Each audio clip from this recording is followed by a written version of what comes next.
ससुराल का चाय पानी।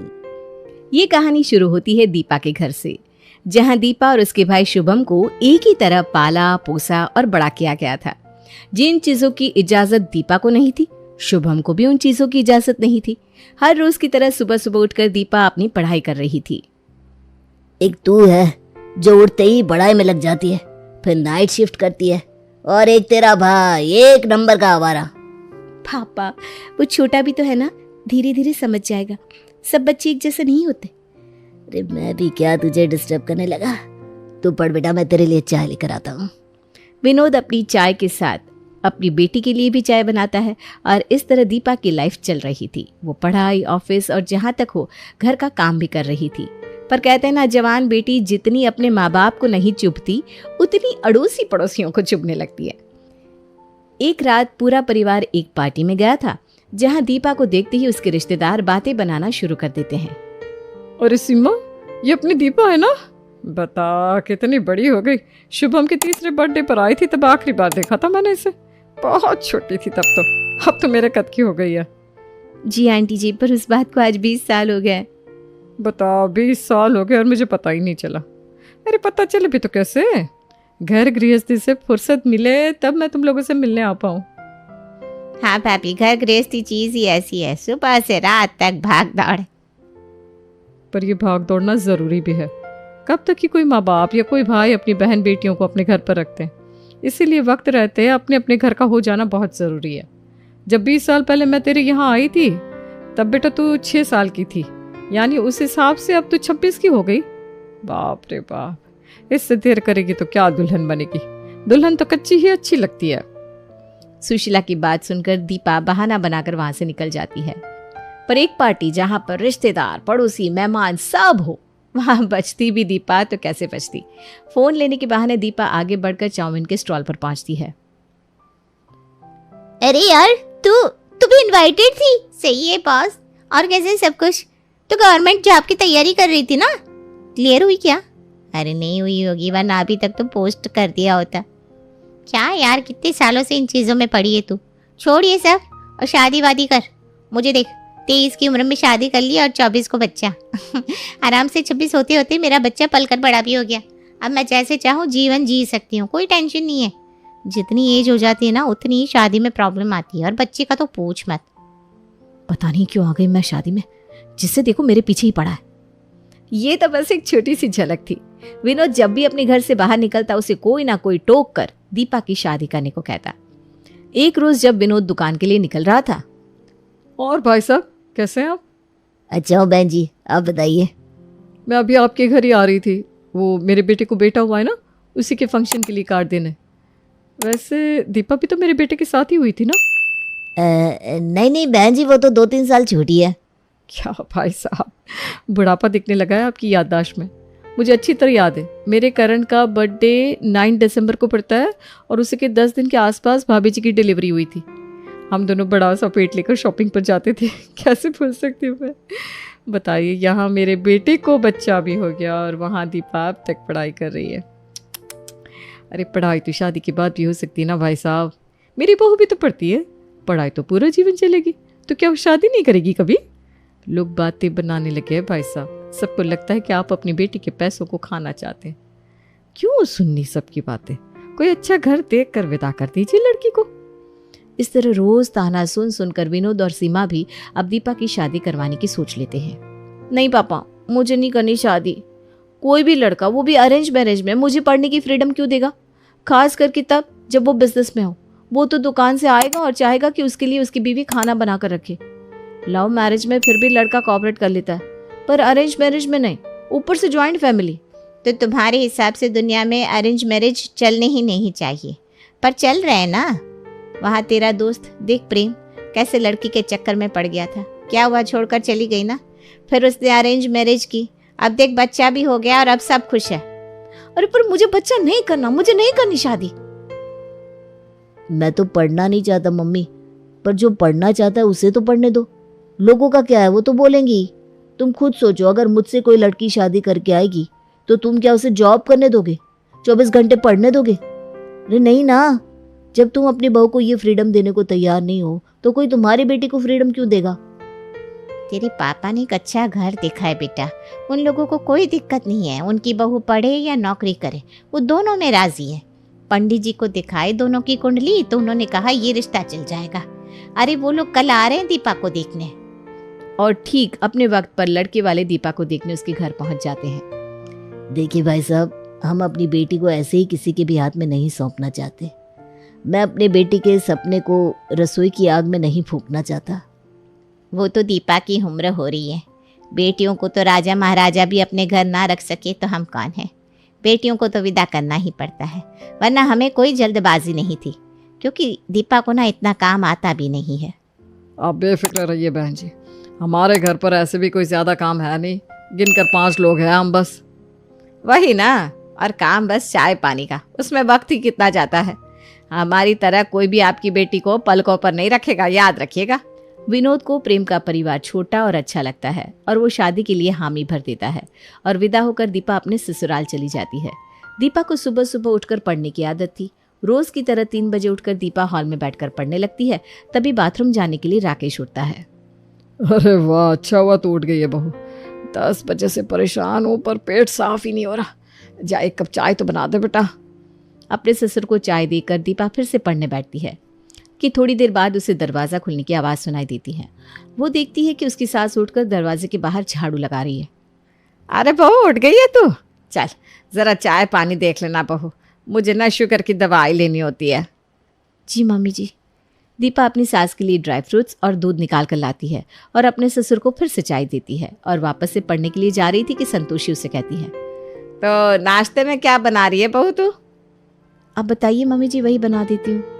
एक काम कर, उपमा बना ले, उपमा हल्का भी रहेगा। नहीं फिर तेरी ननद क्या खाएगी। अच्छा छोड़, फिलहाल तो उपमा बना। दीपा फिर से किचन में जाती है। एक बार में कोई कुछ बोल ही नहीं रहा, 2-2 मिनट में काम बता रहे हैं। चाय पानी बोलकर नाश्ता भी बनाना पड़ रहा है मुझे। दीपा उपमा बनाकर अपने सास ससुर को पेट भर के खिला देती है कि कुछ देर बाद प्रेम और नैना अपने अपने कमरों से बाहर आते हैं। चाय पिला दो दीपा। मेरे लिए कॉफी भाभी। दीपा किचन में जाती है और पहले से बनाए हुए चाय को ही गर्म करके प्रेम के लिए ले आती है, जिस पर संतोषी कहती है, इतनी जल्दी चाय बन गई? तू तो बस गई और वापस आ गई। कहीं तू सुबह वाली चाय गर्म करके तो नहीं ले आई ना? हाँ मम्मी जी, मैं तो वही चाय ले आई। अरे नहीं बहू, ये गलती मत करना। चाय को अगर दोबारा गर्म किया जाता है तो वो जहर बन जाती है। इतनी तो तूने पढ़ाई की होगी। तो चाय वेस्ट करवा देंगी क्या आप? भाभी है ना, वो पी लेंगी ये चाय। जा फिर से बना कर ला चाय बहू, और इस चाय को तू पी लेना। क्या भाभी, बस चाय की तो बात थी, उसमें भी आपने कन्नी काट ली। शादी के पहले ही पापा मम्मी ने कहा था ना कि चाय पानी आपको संभालना पड़ेगा, पर आप तो वो भी नहीं कर पा रही। कम से कम पहले 6-7 महीने तो हमारी सुन लीजिए, फिर तो नौकरी लेकर आप हमारे भैया के साथ उठ जाएंगी, फिर तो हमें ही सब कुछ देखना होगा। तब तक तो कोऑपरेट कर लीजिए। दीपा फिर से किचन में जाती है और कॉफी और चाय बनाकर लाती है। मेरे लिए अपना पिज्जा देख लो भाभी, और भैया भी खा लेंगे। क्यों भैया? पिज्जा? पर उसमें तो काफी वक्त लग जाएगा। अरे वक्त लगेगा इस चीज का बहाना देकर तू मेरी बहन को भूखा रखेगी क्या? ये क्या बात हुई दीपा? और दीपा को अपनी ननद के लिए फिर से नाश्ता बनाने जाना पड़ता है। किचन में जाकर दीपा सबसे पहले अपनी माँ को फोन लगाती है और कहती है, नहीं करनी थी शादी मुझे मम्मी। कितनी बार मैंने मना किया, कितना रोई, कितना गिड़गिड़ाई, पर आप नहीं मानी और आपने मेरी शादी करवा दी ये कहकर कि अच्छा घर है, शादी के बाद तुझे काम नहीं करना पड़ेगा। पर यहाँ कोई मुझे पढ़ने से मना नहीं कर रहा, पर वक्त भी नहीं दे रहा। ये 10 बार अलग अलग काम करवाने को चाय पानी संभालना कहते हैं। बोलो मम्मी, क्या करूं मैं? अरे बेटा, नया घर है, कुछ देर तो लगेगी ना। चीजों को समझ, लोगों को परख, फिर खुद ब खुद सब ठीक हो जाएगा। बेचारी दीपा, अब उसकी माँ ही उसकी सुनने को तैयार नहीं थी तो वो करती भी क्या। दीपा अपने ससुराल में एडजस्ट करने की कोशिश करने लगती है, पर अब वो चाय पानी का टेंशन इतना ज्यादा बढ़ जाता है कि दीपा को खुद के लिए 2 मिनट का वक्त भी नहीं मिलता।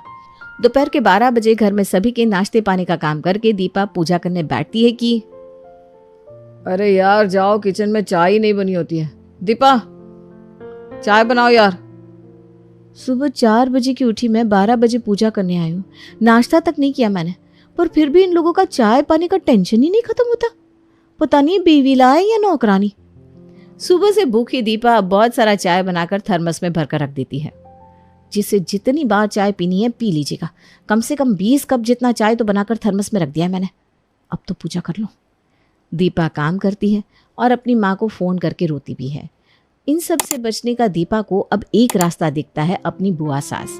दीपा अपनी बुआ सास को अपने ससुराल में न्योता देती है और अगली सुबह पहली गाड़ी से उषा वहां पहुंच जाती है। तुमने बुलाया और हम चले आए। अरे नमस्ते बुआ जी, कैसी हैं आप? बैठिए बैठिए।